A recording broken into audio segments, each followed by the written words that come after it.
dan nilai maksimumnya, misalnya ini tegangan maksimum dikalikan sinus omega T. Omega T itu omeganya frekuensi sudut, T-nya adalah waktu. Ini kemarin kita sudah lihat juga. Ada tegangan, ada arus. Tegangan dan arus ini dibedakan dengan ini minus psi. Jadi ada beda fasa antara tegangan dengan arus. Di dalam kurung ini kan disebut sudut fasa ya, sinus dari sebuah sudut fasa. Nah, ada perbedaan fasa antara tegangan dan arus. Beda fasa itu kalau dilihat grafik ini ya bisa saja seperti ini. Jadi bisa berbeda antara tegangan dan arusnya. Di sini kita sepakati bahwa beda fasanya itu adalah sebesar minus psi. Jadi minus ada minusnya, kemudian psi. Itu kesepakatannya seperti itu. Jadi kalau tegangan itu adalah tegangan maksimum kali sinus omega T, maka I ini adalah I maksimum kali sinus omega T minus psi. Itu poin pertama. Kemudian kalau kita pasangkan sebuah resistor pada baterai kita, maka kita akan dapatkan bahwa tegangan dari VR ini tegangan di antara resistor ya, di antara dua ujung resistor. Tegangannya itu akan sama dengan tegangan baterainya ini. Sedangkan arusnya itu setelah kita lihat kemarin, dia juga memiliki fasa yang sama. Tidak ada beda fasa antara tegangan dan arus atau psi-nya, selisih fasanya, beda fasanya sama dengan 0. Sehingga kalau kita gambarkan ya seperti ini. Yang ini tegangan, yang warna hijau, yang warna orange ini yang arus. Dia satu fasa. Nilainya berbeda, tetapi dia bergerak pada saat yang bersamaan. Saat yang tegangan maksimum, arus juga maksimum. Saat tegangan minimum, arus juga ada di nilai minimumnya. Jadi itu satu fasa. Kalau kita gambarkan dalam diagram fasa, ya jadi satu garis antara tegangan dan arus. Itu kalau resistor. Kalau kapasitor, kita bisa lihat ya, di sini tegangannya sama dengan tegangan VC ini, sama dengan tegangan dari sumber arus bolak-baliknya. Sedangkan arusnya, dia memiliki beda fasa sebesar minus 90 derajat. Ini didapatkan dari mana ya? Kemarin kita bisa lihat dari hubungan antara kapasitansi sama dengan muatan dibagi dengan tegangan. Dari situ kita bisa dapatkan nilai I-nya. Arusnya itu dikatakan dia mendahului tegangan sebesar 90 derajat. Kalau tegangan itu adalah sin omega T, maka arus itu ada sin omega T plus 90 derajat. Maka dikatakan arus melebihi atau mendahului tegangan sebanyak 90 derajat. Ini adalah tegangannya, ini adalah arusnya. Dia lebih dulu sebesar 90 atau lebih besar 90 derajat dibandingkan dengan tegangan. Kenapa dikatakan mendahului? Karena kan ini tergantung waktu ya. Jadi arus itu akan ada di depan dari tegangan. Itu kalau kapasitor. Kalau induktor, kebalikannya. Arus itu akan ada di belakang tegangan. Atau arus tertinggal 90 derajat dari tegangan. Diistilahkan seperti itu. Kalau digambar ya ini tegangannya, yang ini adalah arusnya. Ini kan arah perputarannya berlawanan arah jarum jam ya. Maka arus ini tertinggal 90 derajat. Istilahnya memang seperti itu ya, tertinggal dan lebih dahulu.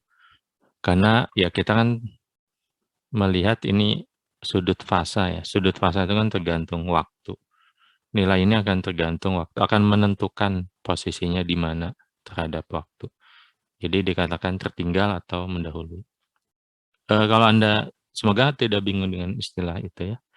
Tapi kalaupun bingung ya lihat aja bahwa I ini adalah I maksimum kali sinus omega T minus 90.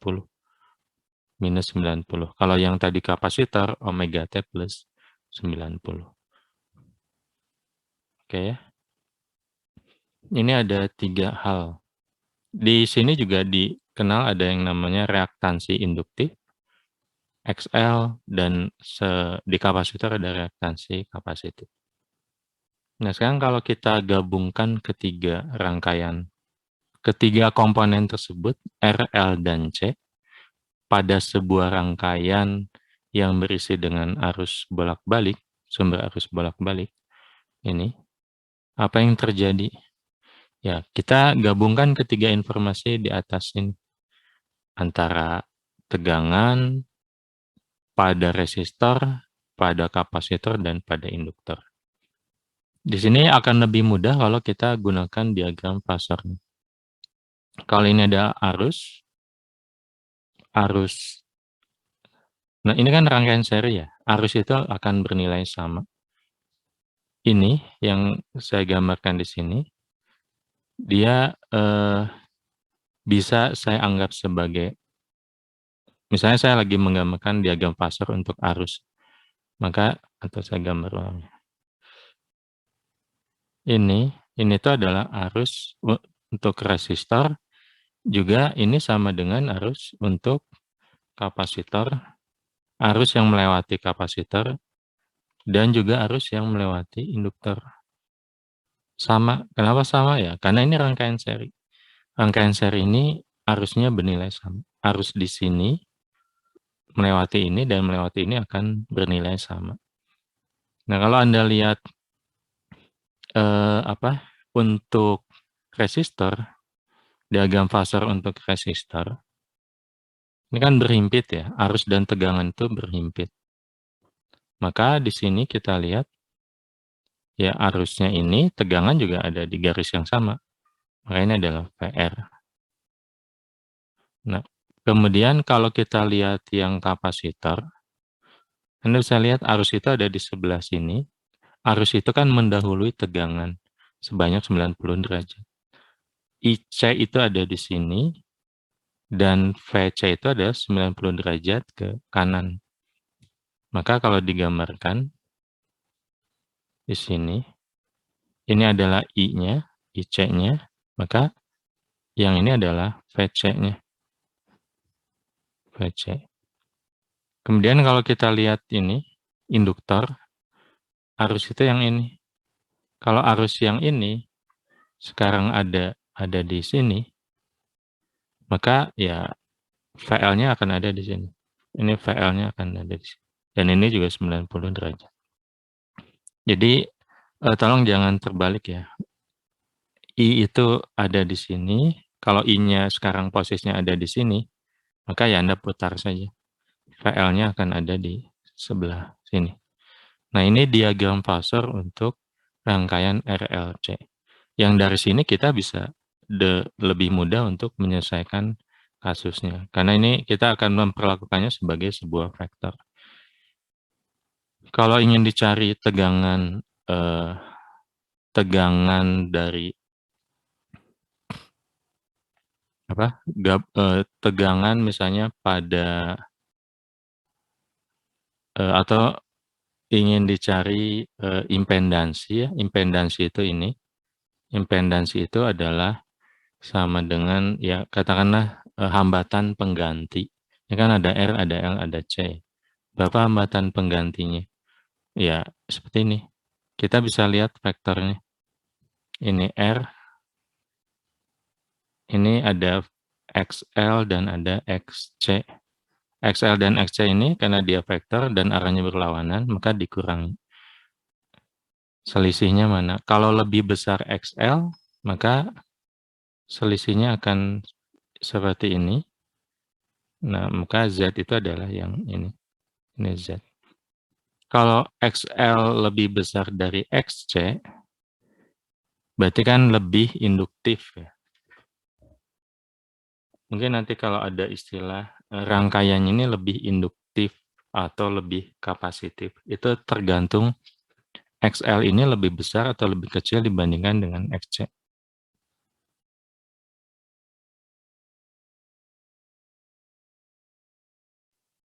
Kalau XL-nya lebih besar dibanding XC, terus saya tulisin ya, kalau XL lebih besar dari XC, maka ini lebih induktif. Rangkaiannya disebut lebih induktif.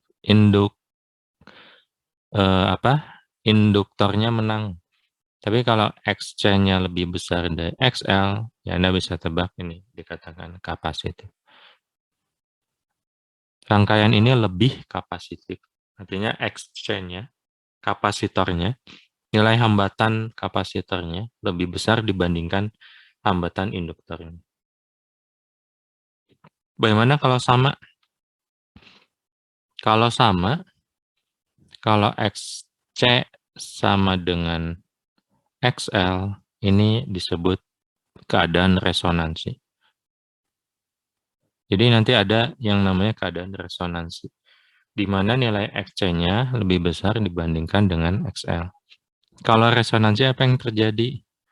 Ya ini jadi 0 nilainya. Yang saya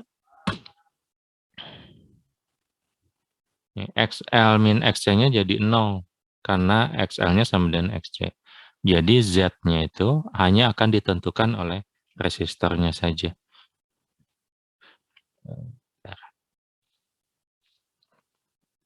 Atau kalau XC sama dengan XL,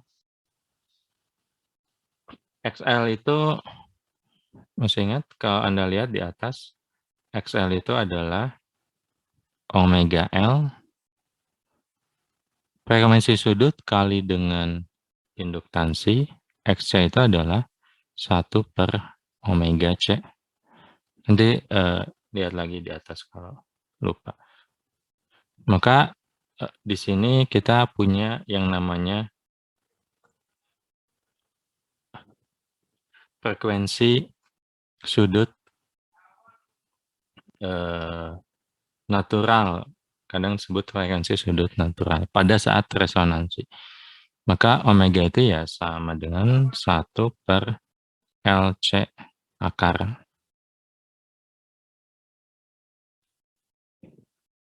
Kalau Anda lihat textbooknya, kadang omega ini diberikan indeks D di sini, omega D, omega D.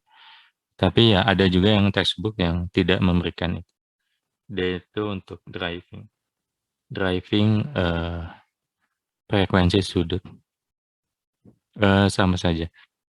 Bentar, kalau di buku Holiday rasanya pakai D ya. Tapi kalau ya, jadi omega itu ada yang dikasih indeks D atau ada juga yang tidak. Oke. Jadi pada keadaan resonansi ini yang terjadi. Omeganya itu ada 1 dibagi akar L kali C. Oke ya, sampai sini.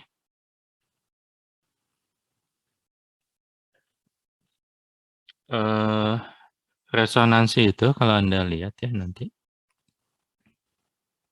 atau mungkin nanti kita kasih contoh soal ya. Oke, bentar. Sampai sini ada yang mau tanyakan dulu? Jadi kalau rangkaiannya RLC seperti ini,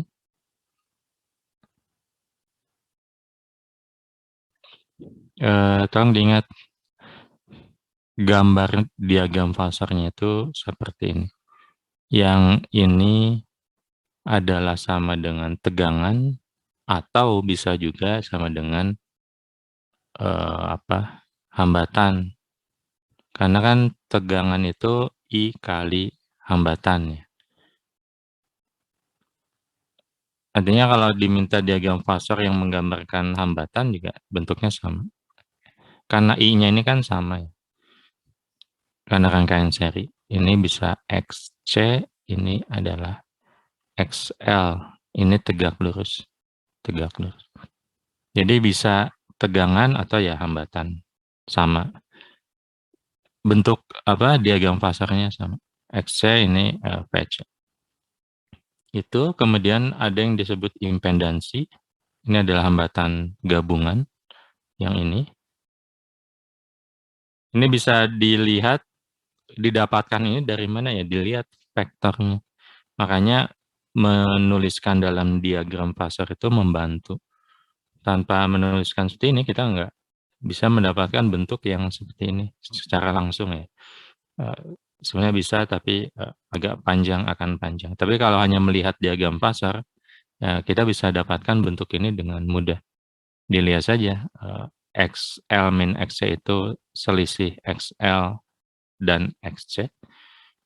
Kalau XL-nya lebih besar jadi induktif, kalau XC-nya lebih besar kapasitif. Kalau XL-nya lebih besar, maka selisihnya kan yang ini. Tapi kalau XC-nya yang lebih besar, ya selisihnya akan ada di bawah sini. Yang ini itu adalah XL min XC. Maka nanti impedansinya ya penjumlahan vektor R dan XL min XC, yaitu yang ini. Ini Z-nya. Jadi bisa Z-nya itu yang ke atas ini, atau yang ke bawah sih. Tergantung besar XL dan XC-nya. Makanya nanti ada yang induktif, ada yang kapasitif, dan ada keadaan resonansi. Oke ya. Itu Z-nya. I-nya, ya tentu saja I ini adalah tegangan dibagi dengan hambatan. Impedansi itu kan hambatan total ya. Jadi tegangan dibagi dengan hambatan total. Bentuk ini juga Anda bisa dapatkan dari diagram fasarnya. Ini sama dengan bentuk yang bawah sini. Karena yang membedakan hanya I saja. Anda bagi dengan I, Anda dapatkan nilai Z-nya. Oke, bentar. Ada satu lagi sebelum nanti latihan soal. Ada yang namanya daya di dalam listrik, rangkaian listrik ini. Seperti hanya dalam arus arah ada daya. Di sini juga ada daya pada arus bolak-balik. Daya pada arus AC. Prinsipnya sama, daya itu adalah sama dengan ya V kali I, atau di sini adalah bisa I kuadrat kali dengan R. Karena misalnya ini adalah daya ini pada resistor ya. Daya itu energi yang terdisipasi pada resistor. Dalam bentuk panas biasanya. Jadi ada daya yang hilang atau energi yang yang terdisipasi pada resistor. P sama dengan I kuadrat kali R. Ini R ya, bukan Z. Tapi kita lihat I-nya ini ya mengandung sinus, karena dia kan harus bolak-balik ya. I maksimum kalikan dengan sinus omega T minus psi. Secara umum kan seperti itu. Ini dikuadratkan, dikalikan dengan R. Maka kita dapatkan nilai ini. Nah, kalau misalnya kita ingin tahu P, nilainya ini. Tapi biasanya yang diingin ketahui itu adalah nilai P rata-rata.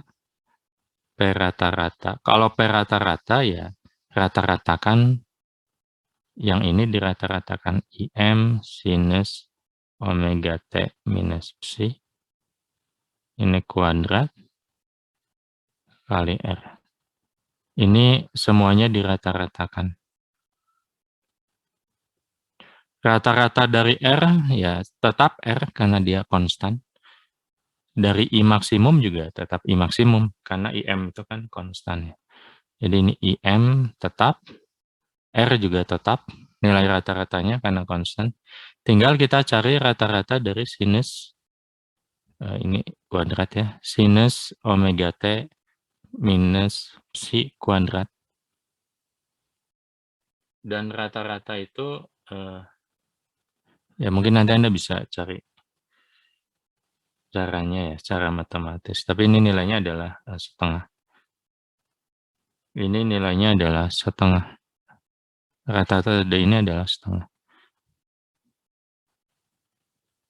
Kalau mau diilustrasikan ya seperti ini. Kalau bagian ini, kalau kita ingin mengkuadratkan, berarti kan tadinya seperti ini, kan berubah menjadi seperti ini ya. Karena bagian yang bawah sini kalau dikuadratkan kan jadi positif, jadi ke atas. Bentar, harusnya seperti ini. Nanti akan seperti ini. Nah, nanti kalau bagian yang ini tuh akan tepat mengisi bagian yang ini, yang kosong ini. Jadi bagian yang ini akan tepat mengisi bagian yang ini. Maka nanti ya kita bisa lihat dia akan jadi seperti ini. Dan kalau dilihat nilai rata-ratanya jadi tepat setengahnya. Tentu Anda bisa dapatkan nilai rata-rata itu dengan cara matematis ya, tapi kira-kira ilustrasinya seperti itu. Jadi nilai yang ini, nilai yang sinusnya, ini kalau dirata-ratakan setengah. Kalau tidak percaya, silakan dibuktikan sendiri. Maka P rata-rata ini, ya jadi ini, IM R kali setengah. I kuadrat kali R kali setengah. Atau biasanya I maksimum ini, I maksimum dan angka setengah ini kalau digabungkan, kita sebut sebagai arus RMS. Saya tulis ini aja, IRMS. RMS itu kan root mean square ya. Dikuadratkan, dirata-ratakan, diakarkan. Jadi ini itu adalah sama dengan I maksimum dibagi akar 2. Maka yang ini rata-rata ini adalah I RMS kuadrat kali R. Bentuknya kembali lagi ke bentuk awalnya. Untuk awalnya kan ini ya, I kuadrat kali R. Ini juga sama. P rata-rata ini adalah I RMS kuadrat kali R. Dengan catatan I RMS itu adalah I maksimum dibagi dengan akar 2. Oke ya. I RMS ini adalah nilai yang kalau kita misalnya ada listrik di rumah, kan dia bolak-balik ya. Kalau kita ukur listriknya, ini adalah nilai yang muncul di alat yang kita gunakan, di ampere meter yang kita gunakan. Jadi secara praktis, IRMS ini angka yang muncul di alat yang kita gunakan. Tentu ada IRMS, ada VRMS juga. Sama VRMS, ya tanpa saya turunkan ya, ini adalah V dibagi akar 2. V maksimum dibagi dengan akar 2. Atau kadang juga ditulis RMS sama dengan ya tegangan maksimum dibagi akar 2. Oke ya. Kalau kita lihat nanti hubungan ini dengan I, misalnya IRMS ini ya sama dengan tegangan RMS dibagi dengan Z, impedansi. Jadi kita ya bisa menghubungkan antara IRMS dengan tegangan RMS-nya. Yang ini IRMS, ini tegangan RMS. Kalau mau lihat daya rata-rata adalah IRMS kuadrat kali R. Kalau ingin melihat hubungan antara arus dengan tegangan RMS, ya tinggal ya sama aja, P sama dengan I kali R. Maka I itu adalah tegangan dibagi dengan total hambatannya, yaitu Z. Kalau ini rangkaiannya RLC, maka ini adalah RMS dibagi dengan Z-nya itu R kuadrat tambah XL min XC kuadrat diakarkan. Seperti itu. Oke ya. Bentar. Oh ya, ada satu lagi. Kalau kita lihat yang ini ya. Ini kan P rata-rata ini sama dengan IRMS kuadrat kali R. Kalau saya ambil satu IRMS-nya, ini kan sama dengan IRMS kali IRMS kali R. Nah, IRMS ini bisa saya ganti dengan yang ini. Maka ini jadi tegangan RMS dibagi Z, ini yang menggantikan I-nya, ya kali IRMS kali R. Nah, yang ini, yang Z itu, bentar, RMS, IRMS, R dibagi Z. Z-nya saya pindahkan, karena pembagian bisa aja ya, saya pindahkan ke sini. Nah, yang R per Z itu, kalau Anda lihat, ingat diagram fasornya, ini adalah R, Z itu bisa, kalau XL-nya lebih besar, berarti kan selisihnya ini, XL min XC-nya itu ini, maka Z itu kan yang ini. Ini adalah Z. Maka di sini R dibagi Z. R dibagi Z. Kalau ini sudutnya adalah psi, maka R dibagi Z itu sama dengan cos. Adalah R dibagi Z. Nah, yang ini bisa kita ganti menjadi itu. Jadi kalau misalnya diketahui sudutnya, maka P rata-rata itu adalah tegangan RMS IRMS kali cos psi. Di beberapa kasus penulisan seperti ini juga membantu ya. Jadi kalau ya prinsipnya ini sama dengan I kuadrat RMS dikali R. Tapi kalau misalnya ternyata misalnya di soalnya diketahui sudut atau kita bisa dapatkan sudut, maka tegangan rata-rata itu adalah kita bisa tuliskan dalam bentuk yang melibatkan sudut. Oke ya.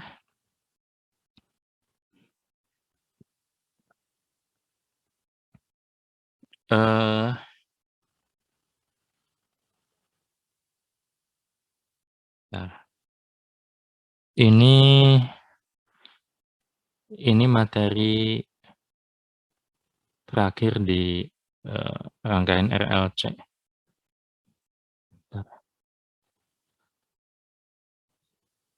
Nah, saya konfirmasi di SAP-nya.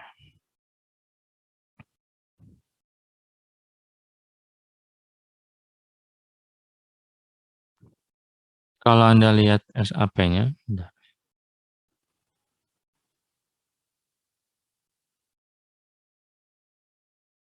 ya, arus bolak-balik itu, ya kata kunci yang dimunculkan itu arus dan tegangan RMS, impedansi yang Z tadi, analisa rangkaian RAC yang tadi kita lihat dengan diagram fasor, kemudian resonansi.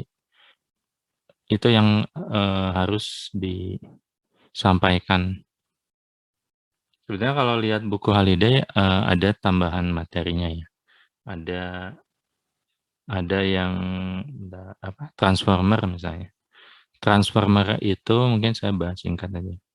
Transformer ini kita gunakan ya untuk menaikkan dan menurunkan tegangan. Mungkin atau saya tulis singkat. Nanti Anda silakan dilihat lagi ya di transformer itu kalau ini adalah P dari biasanya ada primer ada sekunder ya.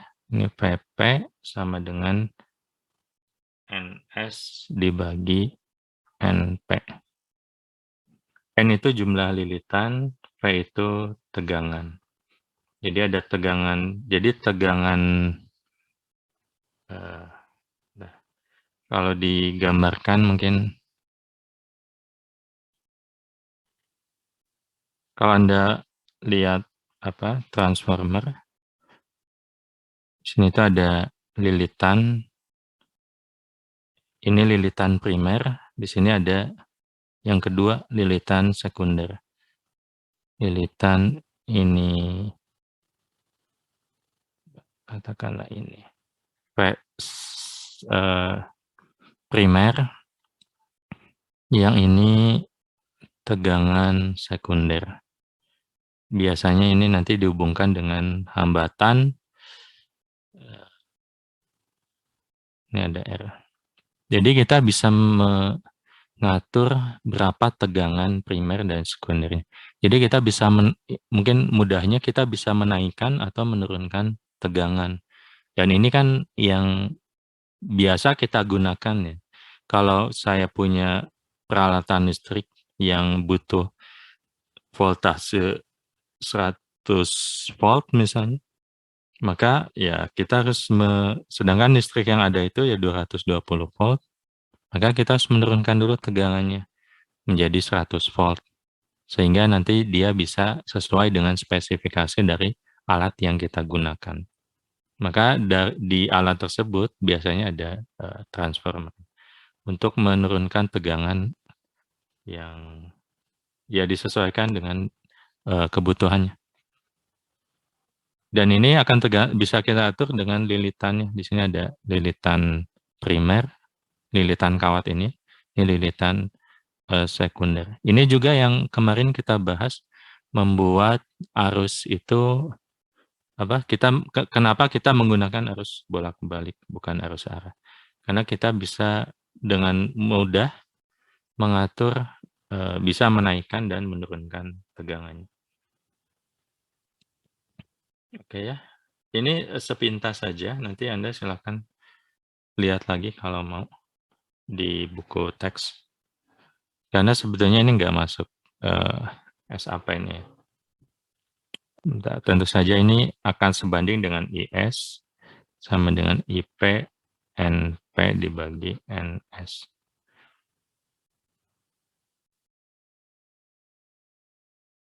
Oke. Kalau mau dilihat R-nya,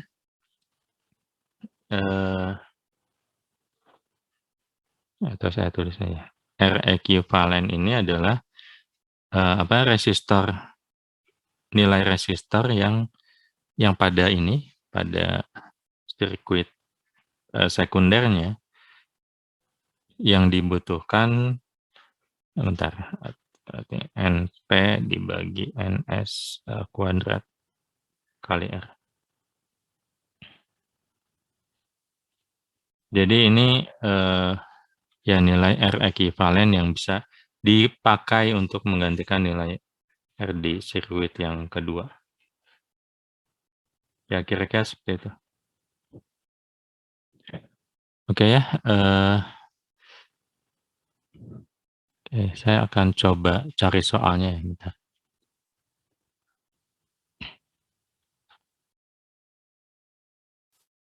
Yang RLC ini, rangkaian RLC ini rangkaian yang ya sebetulnya konsepnya hanya ini ya, hanya yang di atas ini. Jadi sebetulnya variasi soalnya juga nggak akan terlalu banyak. Tapi kalau kita lihat ujian ya Sebelum-sebelumnya di soal ini masih banyak yang salah. Padahal sebetulnya ya harusnya kalau Anda paham yang ini, bagian yang ini, harusnya ya nggak salah ya, karena hanya diputar-putar di sekitar itu saja. Bentar, saya lagi cari contoh soal. Ada yang mau tanyakan dulu?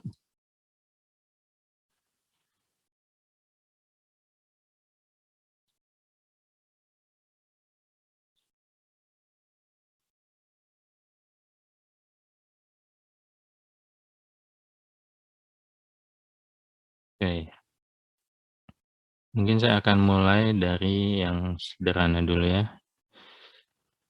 Eh, Kita punya 40 menitan.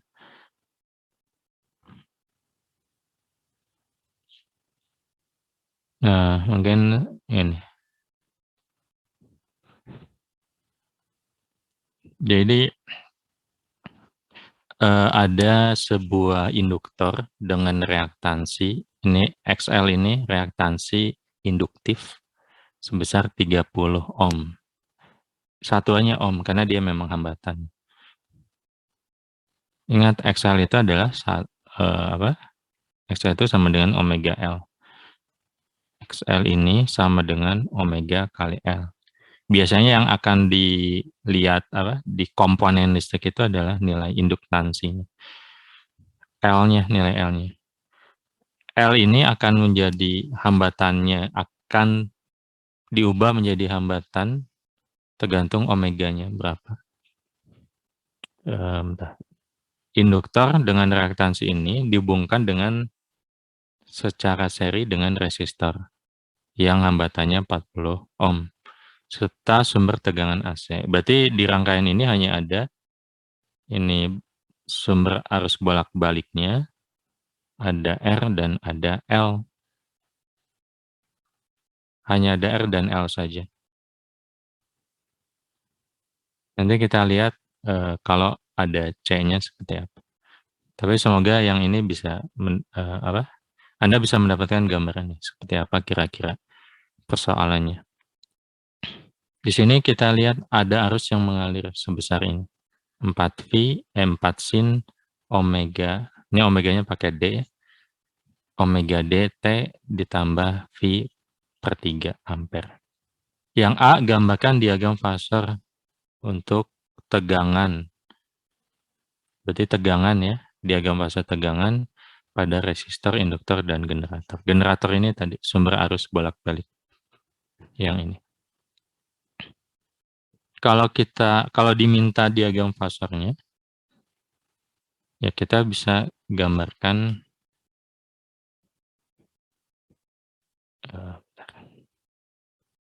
saya gambarkan di sini aja. Kalau diminta gambar dari diagram fasornya,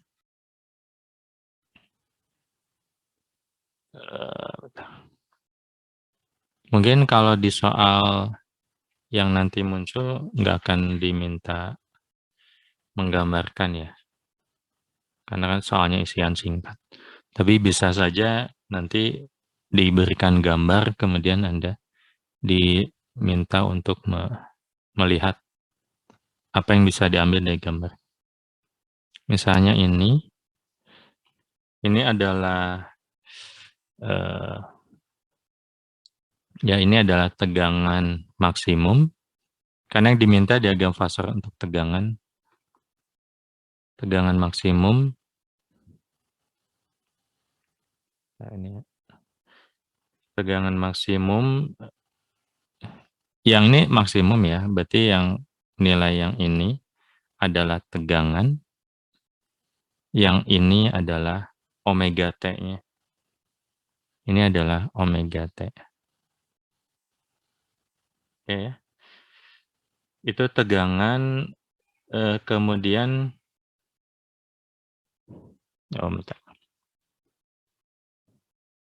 ini yang diketahui di soal ini adalah informasi arus terhadap waktu. Maka kita perlu melihat tegangan.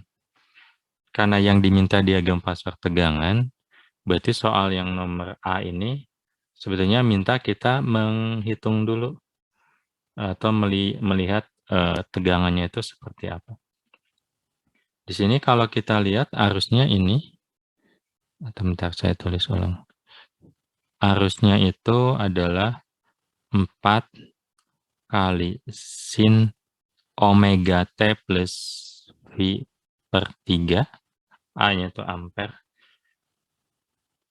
Maka dari sini kita bisa dapatkan I maksimum itu sama dengan 4, ini ya, I maksimum, amplitudonya. Dan ini nilainya sama dengan I, karena dia rangkaian seri, nilainya sama dengan I maksimum untuk resistor dan I maksimum untuk induktornya. Jadi I maksimumnya sama dengan 4, yang ini nilainya sama dengan I maksimum untuk resistor dan sama dengan I maksimum untuk induktor. Oke ya. Nah, karena yang ditanya tegangan, kita perlu melihat tegangan maksimum untuk biasanya bentar. IR maksimum, IL maksimum. Ini tegangan maksimum untuk tegangan ya maksimum untuk R. Ini adalah ya I kali R. Berarti 4 kali R-nya itu adalah 40. Ini 160 volt. Kita dapatkan VRM. Kemudian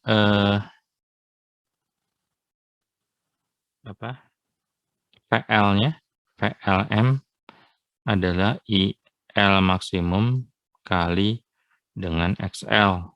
Berarti 4 dikali dengan tadi 30. Maka ini 120 volt. Nah, yang di diagram fase itu kan yang ini itu kan panjangnya ya, nilai maksimum. Maka bentar, atau saya enggak, bentar ya. Kita mulai dari tegangan R dulu. Ini misalnya VRM, berarti nilainya tahu ini 160. Ini adalah 160 volt. Kemudian sudutnya berapa? Kalau Anda ingat di atas ini, dari saya ke atas. Nah ini, untuk resistor, antara VRM dan IRM itu kan satu garis ya. Tidak ada beda fasa. Maka sudut yang ditunjukkan oleh arus listriknya, yang ini sama dengan tegangan dengan sudut untuk tegangan pada resistornya. Maka sudut untuk VRM ini sama dengan omega T plus Pi per 3. Sampai sini paham ya? Ini khusus untuk yang resistor, tegangan resistor. Sedangkan untuk yang induktornya, induktor itu kalau Anda lihat dia melebihi arus, tegangannya itu melebihi arus sebesar 90 derajat. Maka di sini adalah nilai VL-nya. PLM itu tadi kita hitung 120 volt panjang ininya. Dan ini sudutnya 90 derajat. Nah, impedansi itu atau karena ini tegangan ya, tegangan pada generator itu kan kita udah gambar ini dengan nilainya. Maka tegangan ini ya penjumlahan vektor dari ini. Ini adalah yang warna merah ini adalah tegangan M. Jadi paham ya? Berapa nilainya? Ya, karena ini penjumlahan vektor, sebenarnya ini adalah ya X apa VLM PRM kuadrat tambah LM kuadrat akarkan. Kalau kita lihat yang ini, ya ini sama dengan ini. Ini yang kita cari. Cuma karena di sini hanya ada VL saja, VC-nya 0, maka jadi VR kuadrat tambah VL kuadrat. Pakai M seharusnya ya, nilai maksimum. Ini adalah sama dengan VR-nya itu 160 kuadrat tambah 120 kuadrat diakarkan.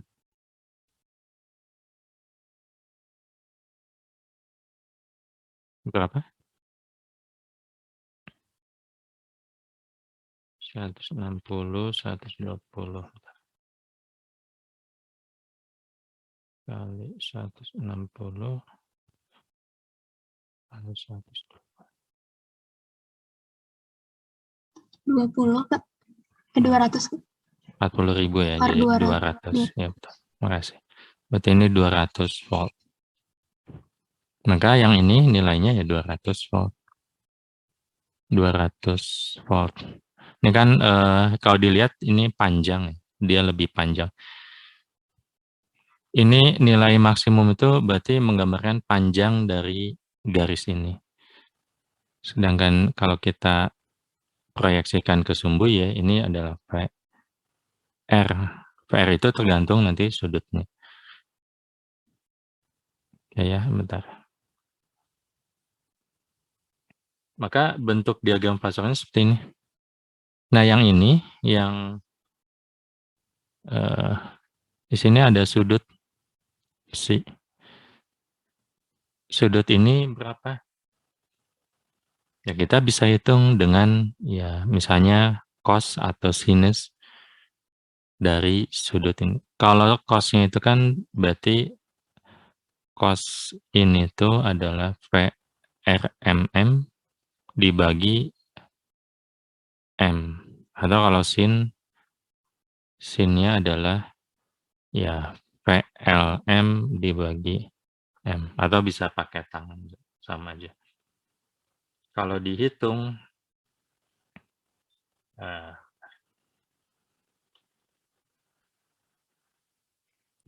yang hitung? Ini sama dengan kalau dibuat radian ya, bentar. Ini 0,205 V. Saya ingin buat dalam radian. Karena ini juga ada dalam radian. Radian. Nah, sudutnya itu. Jadi diagram fasor kalau diminta ya bentuknya seperti ini. Tentu selain sketsanya ada nilainya, ada angkanya. Sudut yang ini adalah ini, VRM-nya nilainya sekian, kemudian sudut yang ini, psi-nya itu ya adalah ini. Oke ya? Bisa dipahami nggak sampai sini? Bisa, Pak. Oke. Kemudian yang B, berapa impedansi? Ya, ini sih tidak sulit ya. Impedansi itu adalah ya R kuadrat ditambah, sebetulnya kan XL minus XC ya. Tapi karena XC-nya tidak ada, ya berarti ya R kuadrat itu adalah 40 kuadrat, 40 kuadrat tambah 30 kuadrat. Sama dengan 50. Maka ini adalah 50 ohm. Z-nya 50. Tuliskan tegangan listrik generator sebagai fungsi waktu.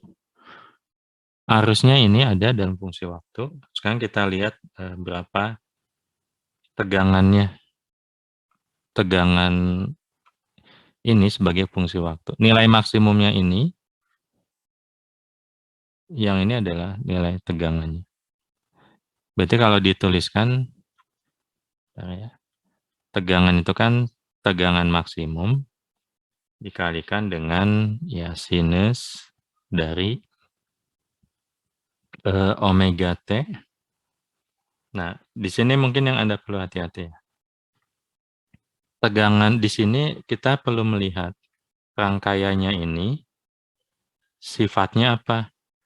Sifatnya itu apakah kapasitif atau induktif? Karena ini yang akan menentukan berapa nilai tegangan. Menentukan sudut fasanya.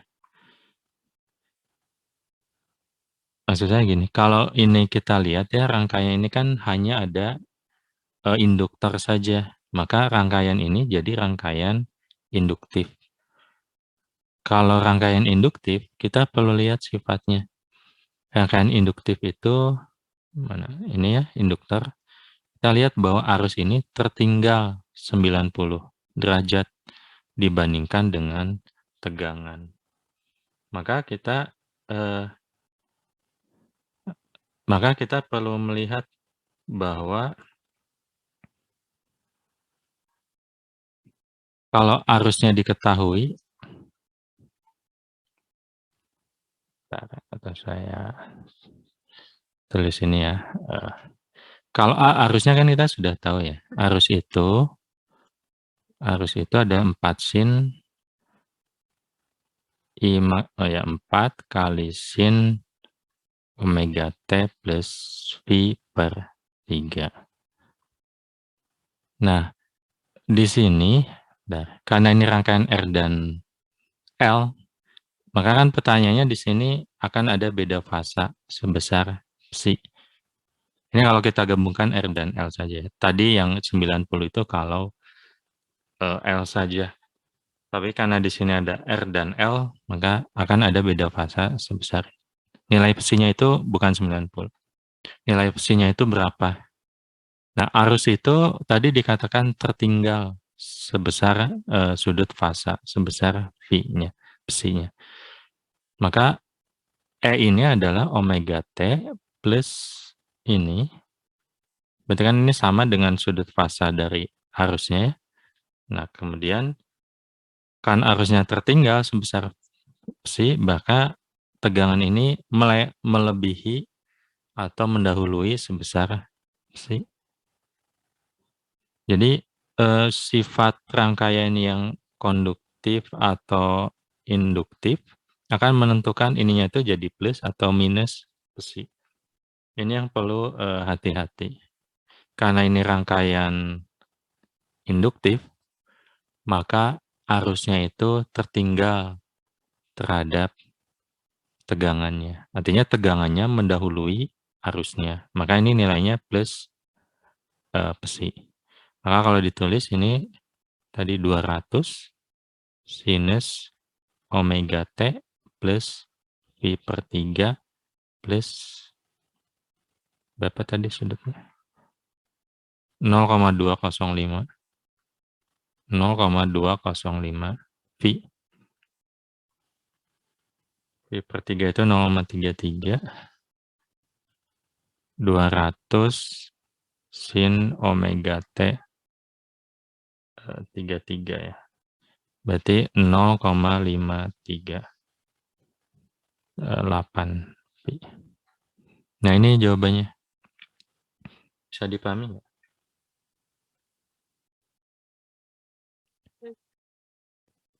Jadi mungkin catatannya ya, kalau rangkaiannya induktif atau kapasitif, dilihat dia akan menentukan ini, plus atau negatif. Plus psi atau negatif psi.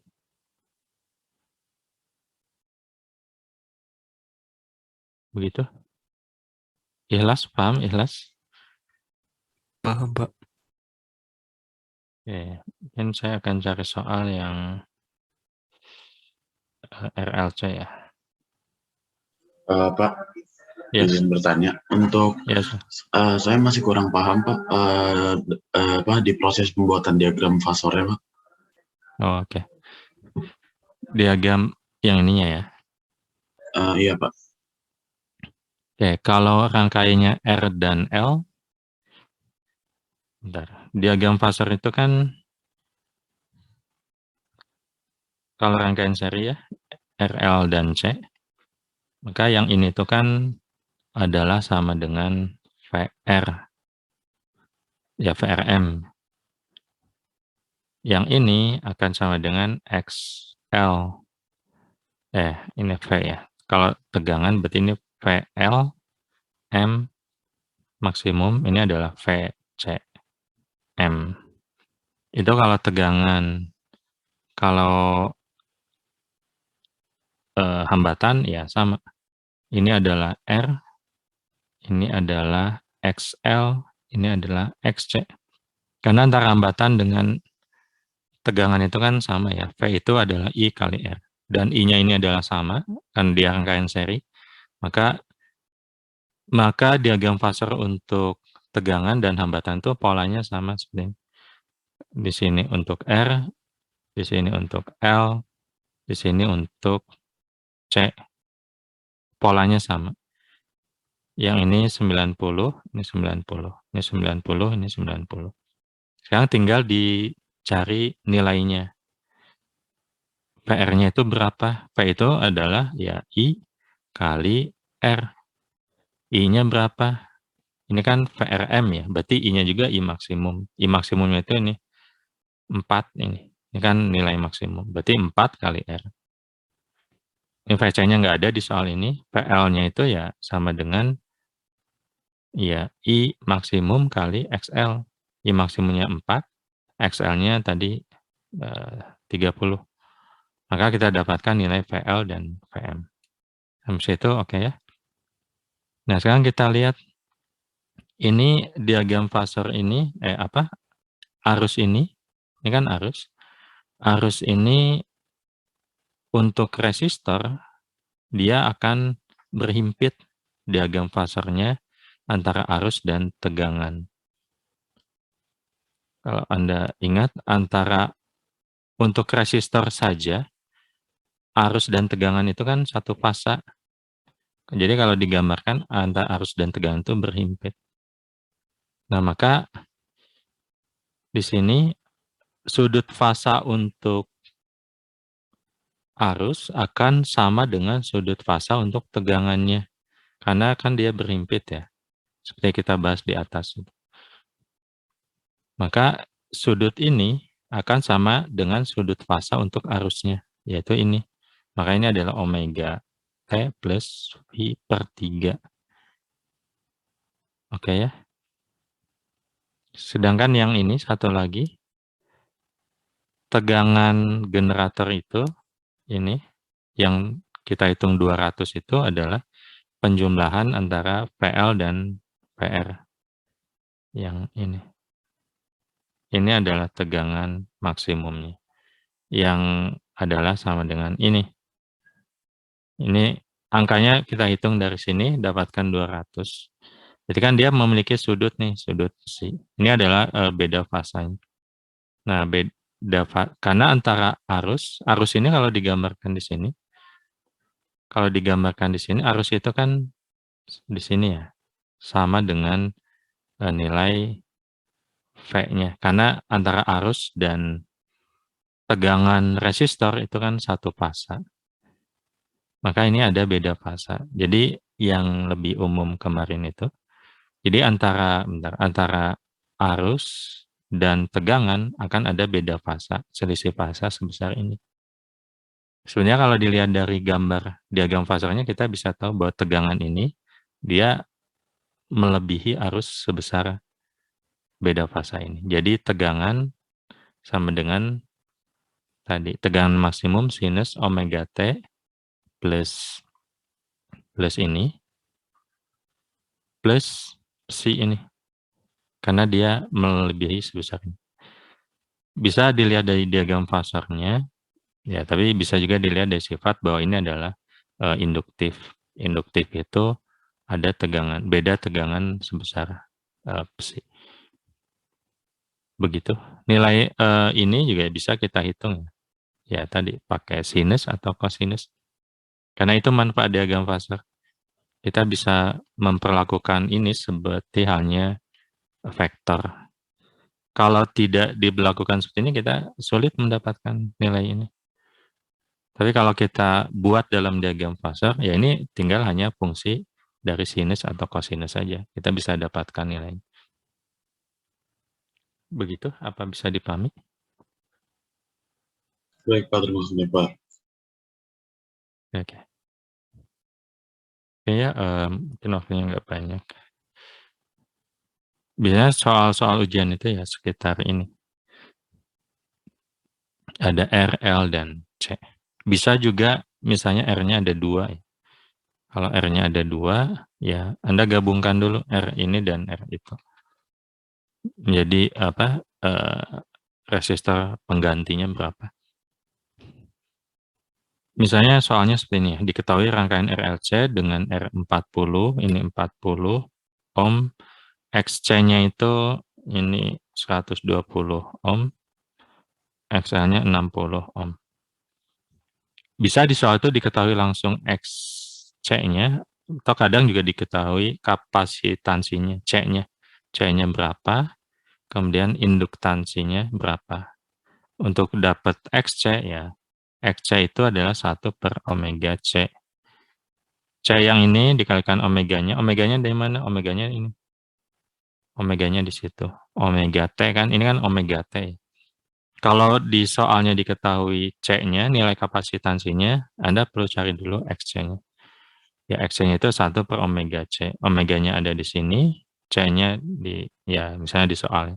L-nya juga seperti itu, L-nya katakanlah sekian, ya kali XL itu adalah omega kali L. Omega kali L. Bisa seperti itu. Tapi soal ini mungkin ya langsung dikasih tahu seperti ini. Sebenarnya kalau ditanyakan C juga tinggal tadi kita katakan ditanyakan L atau C juga ya bisa dihitung. Itu kemudian diketahui di sini kalau soal yang atas ini diketahui arusnya sebagai fungsi waktu seperti ini. Ini diketahui arusnya. Kalau soal yang ini yang diketahui adalah tegangannya. Tegangannya adalah ini. Gunakan diagram fase untuk menentukan impedansi rangkaian. Tentukan arus listrik sebagai fungsi waktu. Oke, mungkin saya agak cepat ya. Kalau kita gambarkan diagram fasenya, ini adalah ini diagram fase apa nih? Ya sama aja. Tegangan misalnya, atau mau hambatan juga sama. VRM. Oke ya. Yang ini berapa sudutnya? Sudutnya tentu tidak sama dengan sudut yang ini. Karena ini adalah sudut untuk tegangan generatornya. Bisa dipahami ya? Kalau tadi di soal sebelumnya arus listrik, maka ini sama. Karena antara arus dan hambatan dengan resistor itu kan satu fasa. Jadi sudut ini ya sama dengan sudut untuk arusnya, VRM-nya. Tapi di sini beda kasusnya. Bentar saya gambar dulu ya. Di sini ada PLM, di sini ada VCM. Oke ya. Nah, Anda bisa tentukan di sini. XC-nya ini kan lebih besar dibanding XL. XC ini lebih besar dibanding XL. Artinya rangkaian ini bersifat kapasitif, lebih kapasitif. Kalau kita gambarkan diagram fasor untuk hambatan, maka yang ini adalah R, ini adalah XL, ini XC. XC ini lebih panjang. lebih panjang dibandingkan dengan XL. Kalau dihitung panjangnya. Yang ini adalah 120, yang itu, bentar, ini XC, yang XL 60. Maka kalau dikurangkan, dijumlahkan, ya kita dapatkan selisihnya itu di sini. Selisihnya di sini, maka Z itu yang ini. Ini adalah Z-nya. Saya dipahami ya? Kalau ditanya berapa nilai Z-nya, Z ini ya, Anda bisa lihat diagram fasarnya, R kuadrat tambah, ya ini XL min XC, karena dikuadratkan ya nggak masalah ya, mau XL kurangi XL atau XL kurangi XC, karena dikuadratkan ya akan sama aja nilainya. Ini adalah sama dengan 40, itu 126. Ini 40 kuadrat tambah tadi 60 minus 120. 60 minus 120 kuadrat diakarkan. Berapa nih?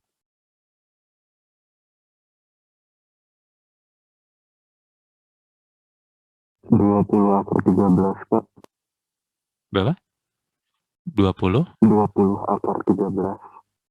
20 per 13. Akar 13, Pak. Oh, 20 akar 13.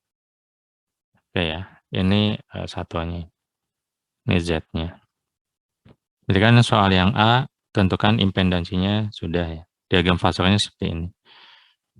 Nah, kalau kita lihat ke sini ya, ini kan diagram fasor untuk hambatan.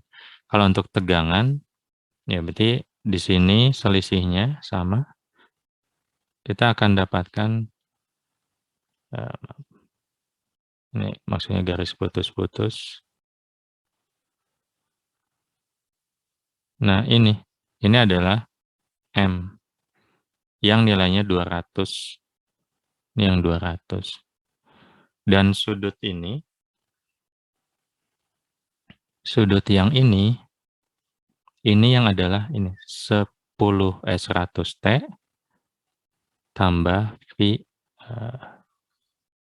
saya baca nggak ya? Maaf, bentar. Ini yang tadi 100T tambah Pi per 4. Nah ini sudutnya. Karena kan sudut yang dituliskan di sini, ini kan sudut untuk tegangan ya. Tegangan maksimumnya 200, ini 200 kali sin sudut fasanya ini. Jadi yang 100 plus Pi per 4 itu adalah sudut untuk nilai ini. Oke ya. Maka yang di sini, sudut yang ini adalah sudut beda fasanya. Beda fasa antara tegangan dengan arus. Yang psi ini adalah sudut atau beda fasa tegangan dan arus. Di sini arusnya mana? Arus itu satu fasa dengan tegangan pada resistor. Maka nilai arus juga, posisi arus juga akan ada di sini, di garis yang sama dengan tegangan pada resistor. Maka sudut beda fasa antara tegangan dan arus adalah sebesar psi. Bisa dipahami ya? Jadi psi ini digambarkan di sini beda fasa antara tegangan pada generatornya dengan tegangan pada resistornya. Karena tegangan pada resistor itu satu fasa dengan arus. Maka psi ini nilainya ini beda sudut antara VRM dengan EM. Yang ini bisa kita hitung. Bisa kita hitung, ya kita bisa pakai info untuk tegangan atau bisa untuk hambatan. Berarti kalau di sini kan psinya yang ini ya. Maka itu nilai itu adalah misalnya cos psi ini. Sebenarnya secara umum ini kan sama dengan tangan. Kalau kita ke atas sebentar. Kalau kita lihat di atas, itu kan ini ya. Tangen min 1, XL min XC dibagi R. Kita bisa gunakan yang itu, atau bisa juga dilihat diagram fasornya. Tapi secara umum ini minus 1, XL min XC dibagi R. XL min XC itu yang ini, panjang yang ini, berarti kan ini dibagi dengan R itu yang ini. Oh, maaf. Yang ini, R itu kan yang ini. Ini kan tangannya, tangan theta itu ini dibagi. Yang ini dibagi R ini, itu kan tangannya. Kalau mau pakai tangan atau sin atau cos sama aja. Tapi secara umum seperti ini, maaf. Ini. Oke, berarti ini kita hitung saja, tangan min 1, XL-nya itu kita tahu 60 minus 60 minus 120 dibagi R 40.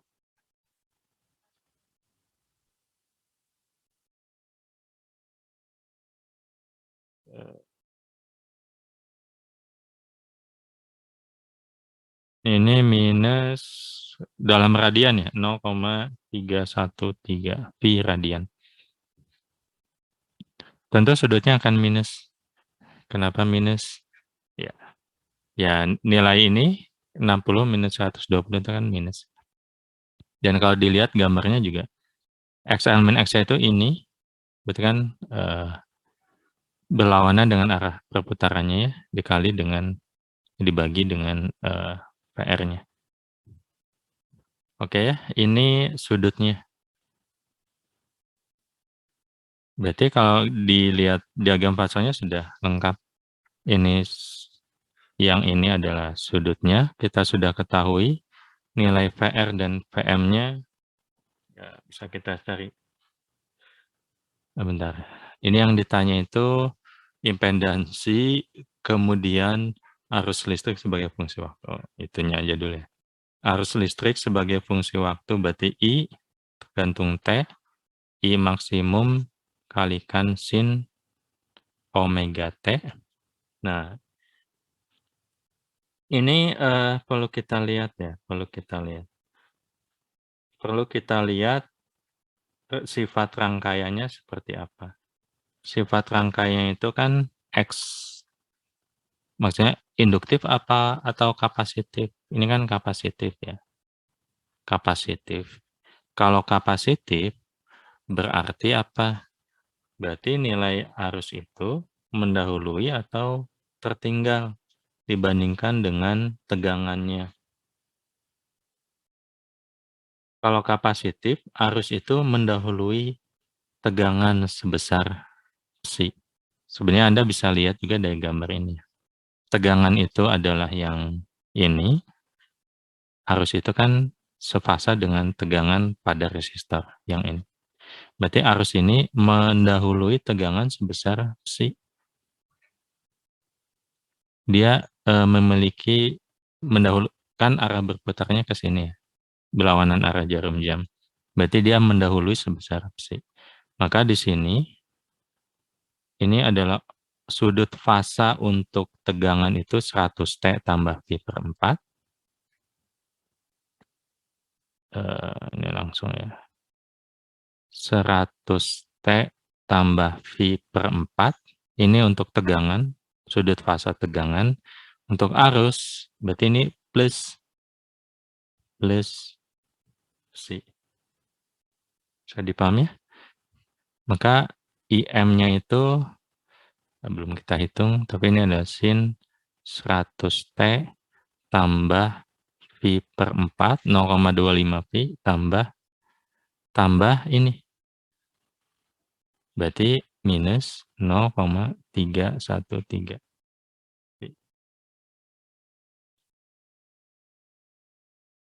Bentar. Bentar. Ini plus ya, plus. Kenapa plus? Karena tadi sifatnya itu mendahului. Nilai minus di sini, nilai minus di sini itu kan apa? Kalau ini kalau kita hitung nilai ini, nilainya akan minus. Tapi besarnya kan sebesar V ini ya, sebesar psi ini. Nah, nilainya itu berarti nilai psi ini adalah 0,313. Nah, itu yang kita tambahkan di sini. Semoga nggak bingung ya, kenapa plus? Bingung nggak?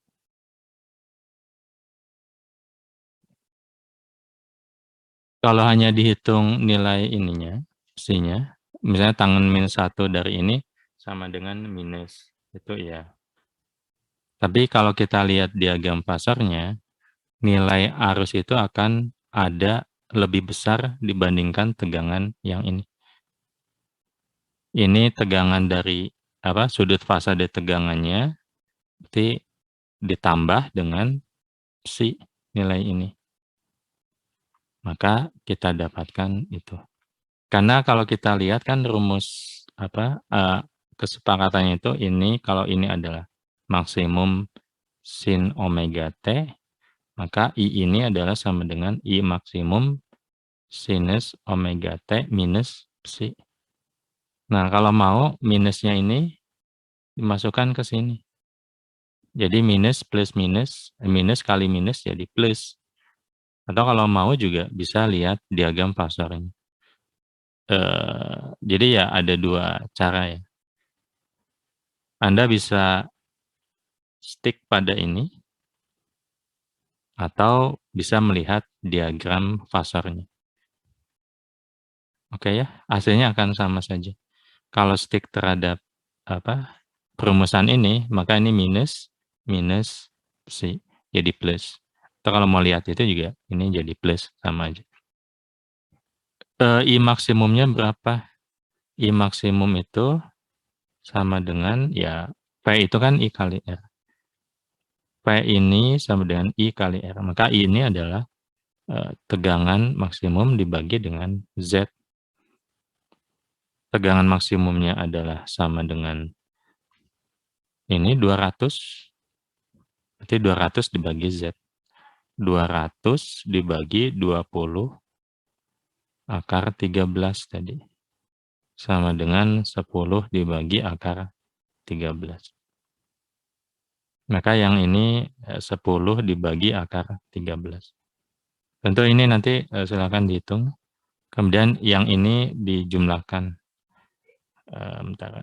Sinus 100T 0,25 tambah 0,31 0,563 V. 10 dibagi akar 13 berapa? 2,7 ya. 2,7. Maka I-nya seperti ini. 2,7 kali sin 100T tambah 0,563. Bisa dipahami nggak nih? Ya. Nanti kalau belum paham, tolong diulang sendiri ya. Kemudian B, tuliskan tegangan listrik BC sebagai fungsi waktu. Nah, sekarang untuk soal B ini, yang dilihat hanya titik B, ini titik B, dan titik C saja. Berarti antara B dan C itu hanya ada sebuah induktor. Maka berapa tegangannya? Kalau hanya ada sebuah induktor, maka tegangan antara B dan C,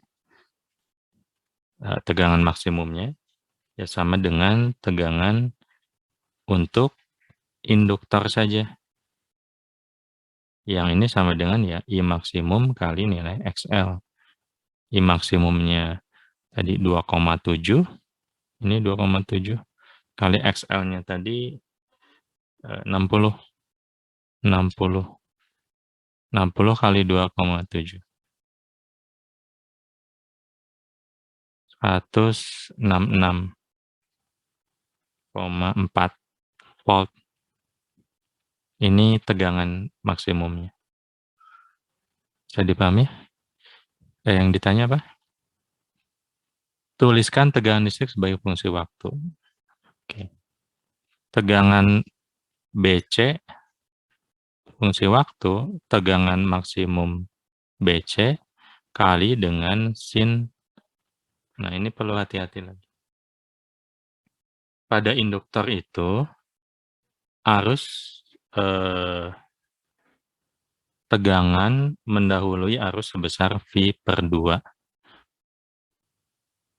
Kalau dilihat gambar ini ya, induktor itu kan ini. Sedangkan tegangan yang kita tahu itu kan yang ini. Bentar. Tegangan yang kita tahu itu tegangan yang mana? Yang ini itu kan sudutnya ini ya. Sebenarnya kalau mau lihat diagram fasenya bisa terlihat jelas ya. Yang ditanya itu kan sudut dari sini, saya ganti warna ungu ya, dari sini ke sini. Berarti sama dengan ini plus 90. Kita bisa melihatnya seperti itu. Atau kita juga tahu bahwa untuk rangkaian induktif, tegangan ini melebihi arus sebesar 90. Arusnya itu kita tahu yang ini. Ini arusnya plus 90. Maka ini jadi sudutnya. Arusnya sendiri adalah sama dengan ini plus psi. Bisa dipahami ya? Maka ini adalah sinus 100T plus 0,563 V yang ini. Sudut untuk arusnya plus V/2. Ini sudutnya. Yang 0,563 ini adalah ya tadi V/4 tambah psi-nya. Atau kalau tadi dilihat gambarnya, mana tadi? Ini yang adalah 100T plus V/4. Yang ini psi-nya.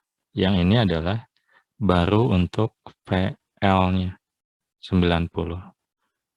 Berarti yang ini kalau ditambahkan kan jadi 0,563 V plus V/2.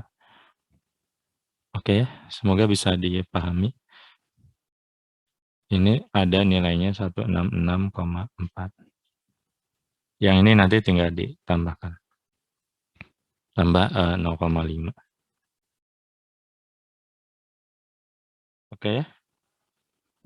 Satu lagi, tentunya tegangan BD. Nah, kalau B, ini B, D, berarti kan di antara BD ini ada dua. Ada L dan ada C. Maka hal yang sama kita lakukan, tapi kita melibatkan L dan C. Sama yang ingin yang ditanyakan itu adalah tegangan sebagai fungsi waktu. Jadi tegangan B sampai D adalah fungsi waktu ya.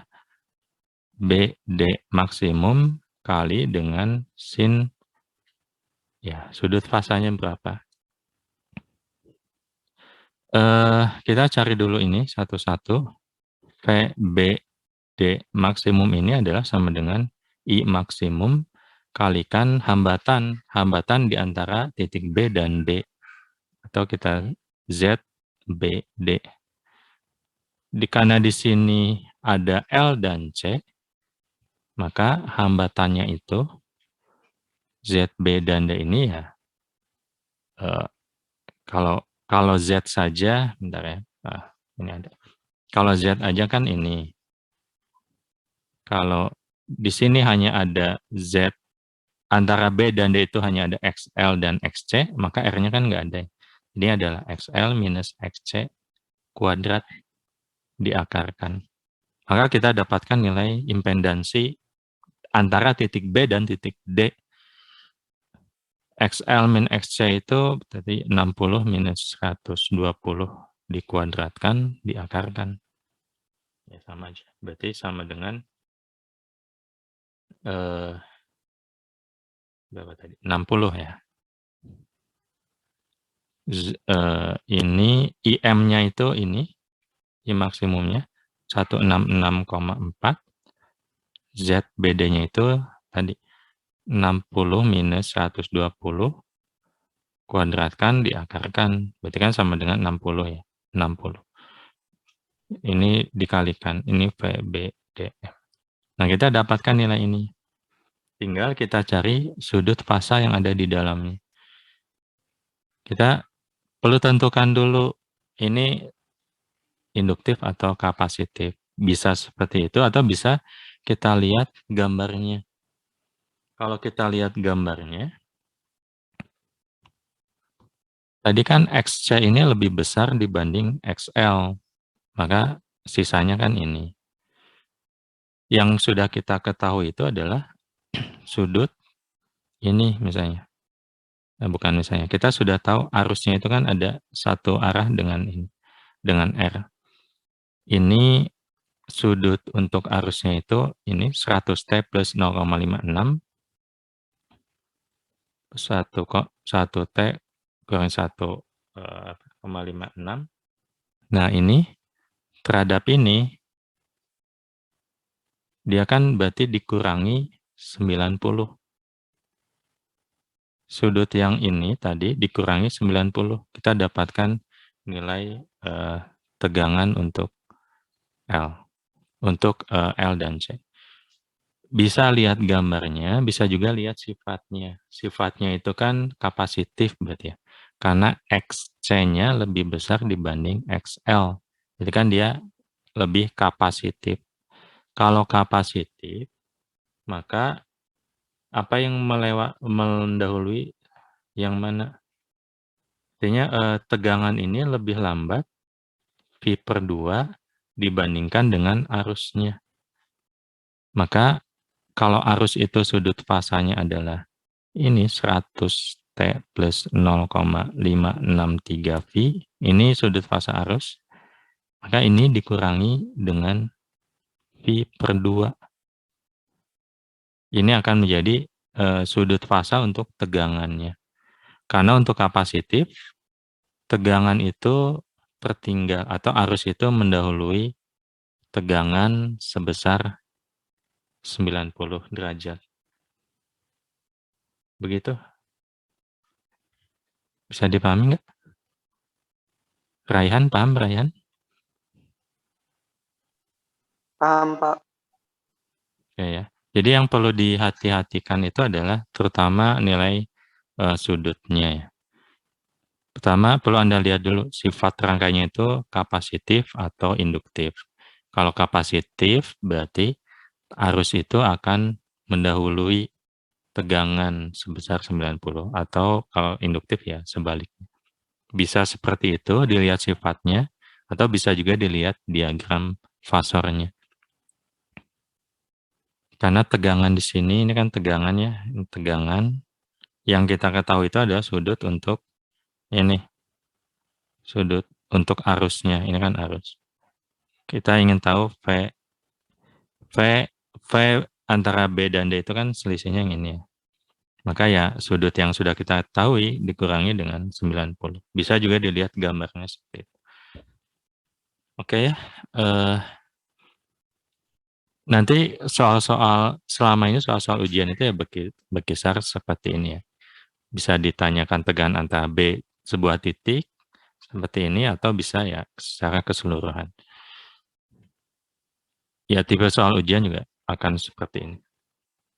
Jadi tolong ini dipahami betul-betul ya, karena ya nggak akan jauh soal ujian, terutama untuk bab yang ini ya, karena variasinya nggak banyak.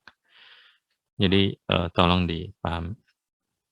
Tolong diri Anda sendiri untuk memahami ini supaya nanti ya dapat ya salah satunya dapat nilai ujian yang baik. Oke ya, ada yang mau disampaikan dulu?